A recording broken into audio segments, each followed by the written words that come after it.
mana.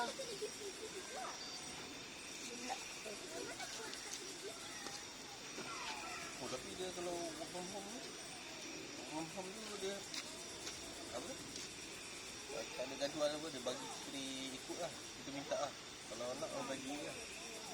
Dia Syok lah kan? dia macam mana hukum tu? Dia kalau bos kata boleh masuk pukul